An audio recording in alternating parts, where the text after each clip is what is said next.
అక్క నీతో వచ్చింది కదా, తను రాలేదేంటి? అక్క వెనకాల వస్తుంది, నన్ను వెళ్ళిపోమంది, అందుకనే పరిగెత్తుకుంటూ వచ్చేసాను.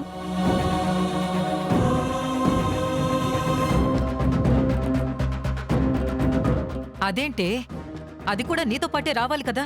ముల్లేమో అక్క కొంగుకి తగులుకుంటే నన్ను వెళ్ళమంది, అందుకే నేను వచ్చేసా. అయ్యో,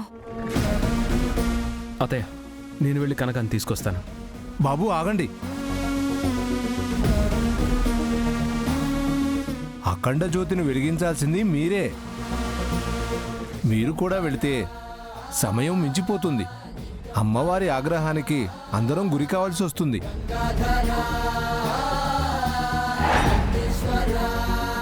అల్లుడు గారు, లక్ష్మి వచ్చేస్తుందిలేండి, మీరుండండి.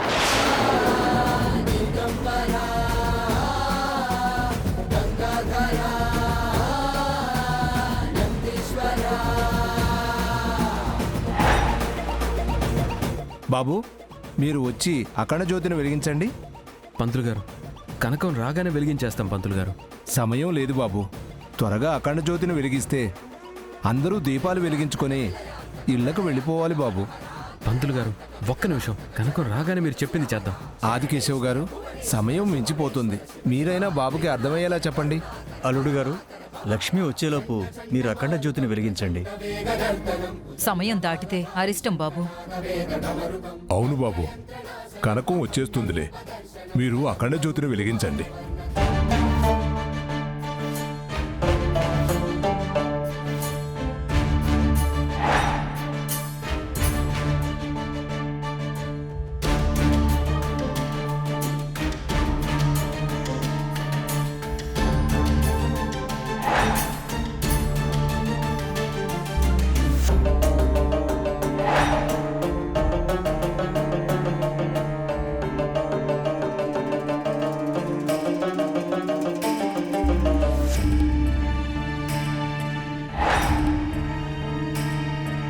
త్వరగా వెలిగించండి బాబు.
అందరూ ఆ తల్లిని వేడుకుంటూ మీ దీపాలు వెలిగించుకొని అమ్మకి దండం పెట్టుకొని వెంటనే మీ ఇళ్లకు వెళ్ళండి.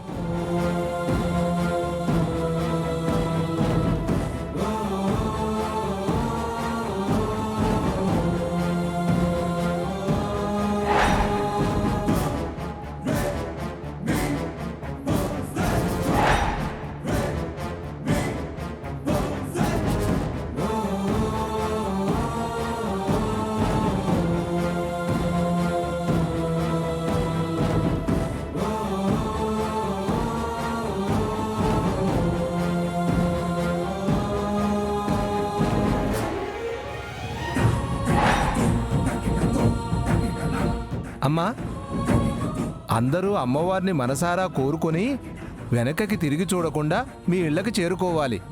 ఒకవేళ ఎవరైనా వెనకకి తిరిగి చూస్తే అది మీకు, ఈ ఊరికి అరిష్టం.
విహారీ గారు కొంచెం ఆలస్యం అయిపోయింది.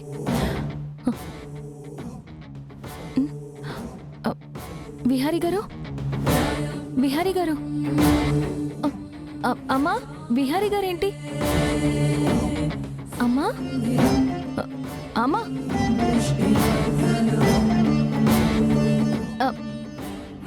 నాన్న, నిన్నే నాన్న.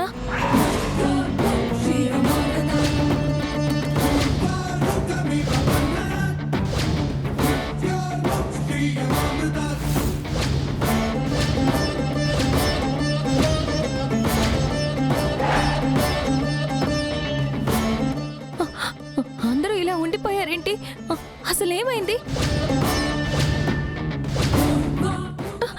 ఏమైంది మీకు? అందరూ బొమ్మల్లా అయిపోయారేంటి? రేయ్ పదండ్రా.